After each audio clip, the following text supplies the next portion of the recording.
So hello guys, welcome back to my channel knowledge of disease. और आज मैं आई हूँ एक टॉपिक के साथ जिसका नाम है काला मोतियाबिंद यानी कि ग्लूकोमा। तो आज हम बात करने वाले हैं कि ग्लूकोमा क्या होता है, कैसे होता है, किस तरह होता है, उसके बारे में आज हम डिस्कस करेंगे। तो चलिए बिना वक्त गए स्टार्ट करते हैं कि ये ग्लूकोमा होता क्या है। काला मोतियाबिंद या फिर ग्लूकोमा जो होता है वो हमारे एक आंख का प्रॉब्लम होता है, ठीक है। तो इसमें एक ऑप्टिक नर्व होती है जो कि हमारे माइंड तक कोई भी चित्र या फिर कोई भी जो सामने ऑप्टिकल आता है या फिर ऑब्जेक्ट आता है उसको हमारे माइंड तक ले जाती है। तो ये जो ऑप्टिक नर्व होती है वो सारा हेल्प करती है हमारे आईज को। लेकिन इसमें जब ग्लूकोमा का जब इफेक्ट पड़ने लगता है या फिर दबाव पड़ने लगता है तो ये ऑप्टिक नर्व जो होती है वो नष्ट हो जाती है, जिसकी वजह से आदमी को मोतियाबिंद या फिर काला मोतियाबिंद हो जाता है। इस दबाव को हम लोग इंट्रा ऑकुलर प्रेशर कहते हैं, ठीक है। जो ये दबाव होता है ग्लूकोमा के जो कि क्या कहते हैं ऑप्टिकल नर्व पे करता है उसको हम लोग इंट्रा ऑकुलर प्रेशर कहा जाता है। यदि ऑप्टिक नर्व के दबाव जो होता है उसको अगर कोई व्यक्ति अगर नियंत्रण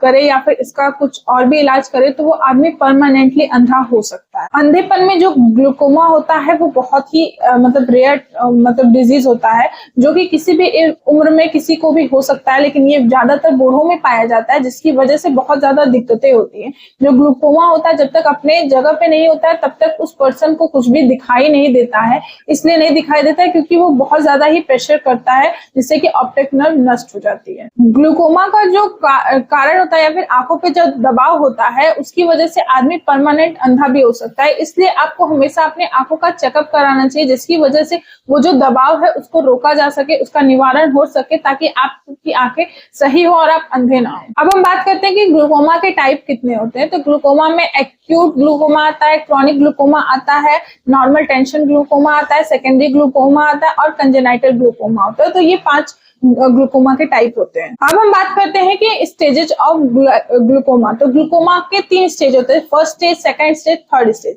फर्स्ट स्टेज में ये होता है कि ग्लूकोमा जो स्टार्ट होता है अभी स्टार्टिंग फेज में होता है तो वो कुछ पता नहीं चलता है कि उसमें क्या हो रहा है।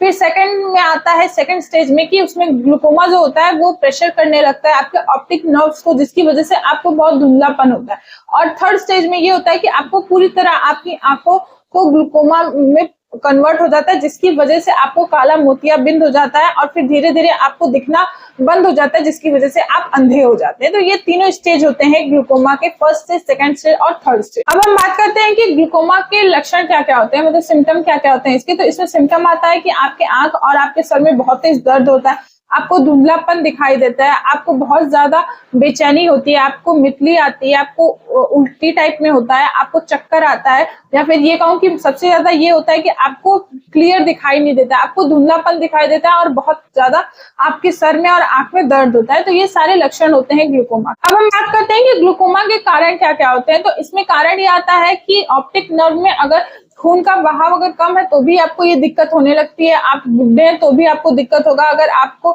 आंख में कोई सर्जरी हुआ है या कुछ ऑपरेशन हुआ उसकी वजह से भी हो सकता है, या फिर आंख में कभी चोट लगी हो या किसी तरह का कोई इन्फेक्शन हुआ है तो भी ये हो सकता है। और सबसे मोस्टली ये चीज होता है कि आपकी आंख में जो चोट लगी रहती है उसकी वजह से ज्यादा ग्लूकोमा होने के चांसेस होते हैं। तो ये सारे कारण होते हैं ग्लूकोमा। अब हम बात करते हैं कि ग्लूकोमा के प्रिवेंशन क्या होते हैं, इसके बचाव क्या क्या होते हैं। तो इसके बचाव ये होते हैं कि आप आई ड्रॉप यूज कर सकते हैं, आप अपने आंखों का रेगुलर चेकअप करवाइए।